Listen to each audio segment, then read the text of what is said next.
মাঝে মাঝে এটা ঘেটে দিতে হবে, দেখতে হবে আলুগুলো সিদ্ধ হয়েছে কিনা। আর কেউ ইচ্ছা করলে পরিমাণ তো বেশি করতে পারেন, সেক্ষেত্রে ইচ্ছা হলে কেউ লঙ্কাও বেশি দিতে পারেন। আমি এখানে মিষ্টি দেবো না, কেউ ইচ্ছা করলে মিষ্টি দিতে পারেন। আমি এটাতে একদমই মিষ্টি দিই না।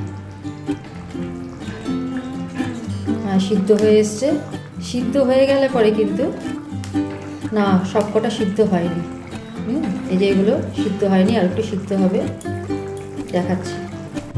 আমি রুটি পরোটা খাওয়ার জন্য একটা আলু তরকারি করব। তার জন্য আমি 5টা আলু নিয়েছি। এগুলো একটু অর্ধেক সেদ্ধ করা আলু। এবার দেখাচ্ছি কিভাবে করছি। কড়াতে তেল দিয়ে দিচ্ছি, সর্ষের তেল।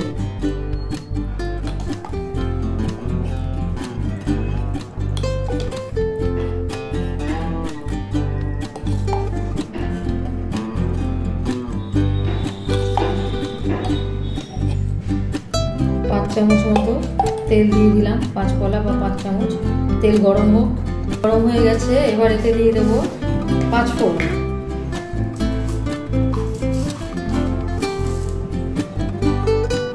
এক চামচ 5 ফোড়ন দিয়ে দিলাম। আর দিয়ে দেবো একটা কাঁচা লঙ্কা, কিন্তু কেটে দিচ্ছি, দুভাগ করে দিচ্ছি।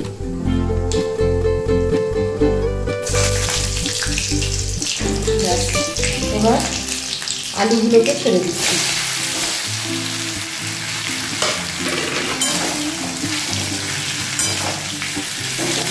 আলুগুলোকে এবার ভেজে নেব। ভেজে নিয়ে ফিরে আসছি। একটু লাল লাল করে ভেজে নেব। এখনো নুন দিইনি, এটা সাদাই থাকবে। এদেশিদের স্পেশাল সাদা আলু চচ্চড়ি, তো ওই জন্যই হলুদ পড়বে না। লাল লাল করে ভেজে নিয়ে তারপরে নুন দেবো, জল ঢালবো, এইসব করবো। যতটা করবো। হ্যাঁ, বেশি ভাজলে কি টেস্ট একরকম হবে, আর কম ভাজলে টেস্ট আর একরকম হবে। কম ভাজলে পরে একটা সিদ্ধ সিদ্ধ ব্যাপার লাগবে, বেশি ভাজলে একটু ভাজা ভাজা চচ্চড়ি লাগবে।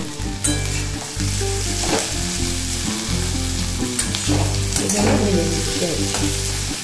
ভাজা হয়ে গেছে। এবার আমি এতে জল ঢেলে দিই।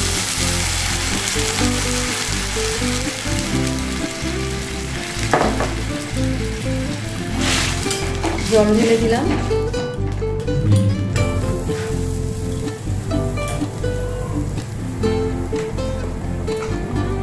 আর আন্দাজ মতো এখানে নুন দিয়ে দিচ্ছি। নুনটা যদি পুরোটা ঠিক মতো ছড়িয়ে দেওয়া যায় তাহলেই কিন্তু ঠিক হবে।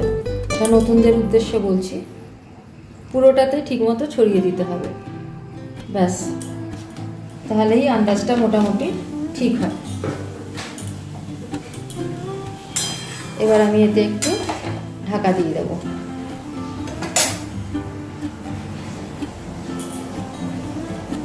ঢাকা দিয়ে দিলাম, হয়ে যাক, তারপর দেখাচ্ছি। মাঝে মাঝে এটা ঘেটে দিতে হবে, দেখতে হবে আলুগুলো সিদ্ধ হয়েছে কিনা। আর কেউ ইচ্ছা করলে পরিমাণ তো বেশি করতে পারেন, সেক্ষেত্রে ইচ্ছা হলে কেউ লঙ্কাও বেশি দিতে পারেন। আমি এখানে মিষ্টি দেবো না, কেউ ইচ্ছা করলে মিষ্টি দিতে পারেন। আমি এটাতে একদমই মিষ্টি দিই না। হ্যাঁ, সিদ্ধ হয়ে এসছে। সিদ্ধ হয়ে গেলে পরে কিন্তু না, সবকটা সিদ্ধ হয়নি। এই যে এগুলো সিদ্ধ হয়নি, আর একটু সিদ্ধ হবে, দেখাচ্ছি। কমে এসছে অনেকটা, হয়ে এসছে। এবার আমি একটু রসা রসা রাখবো, কারণ রুটি পরোটার সাথে খেতে আমাদের একটু একদম শুকনোটা অতটা ভালো লাগে না, মনে হয় যেন গলায় আটকে যাচ্ছে। সেই জন্য একটু রসা রসা রাখবো। 5 ফোড়ন বা কাঁচা লঙ্কাটা আমি একদম ডলে দিয়েছি। দেখুন, একটু ঝাল পছন্দ করি তো, সেই জন্য এগুলো একটু ডলে দিয়েছি।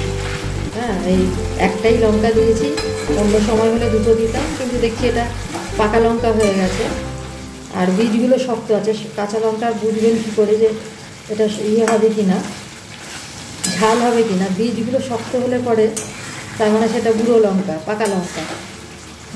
বা সবুজ রঙের মধ্যেও কিন্তু বীজ যদি শক্ত হয় তাহলে জানবেন সেটা পেকে গেছে, মানে ঝাল হবে আর কি, ঠিক আছে। আর যেগুলো ঝাল লঙ্কা নয় সেগুলো বীজ শক্ত হলেও ঝাল হবে না। ঠিক আছে, কমে গেল। ব্যাস, এইবারে আমি এটাকে নামিয়ে নিচ্ছি। এইভাবে আমি ব্যাস নামিয়ে নেব। কালকে আবার অন্য কোনো রেসিপি দেখাচ্ছি, সার্ভ করে দেখাচ্ছি। আমার রুটি পরোটার জন্য আলু চচ্চড়ি রেডি টু সার্ভ। কালকে আবার অন্য রেসিপি নিয়ে ফিরে আসছি।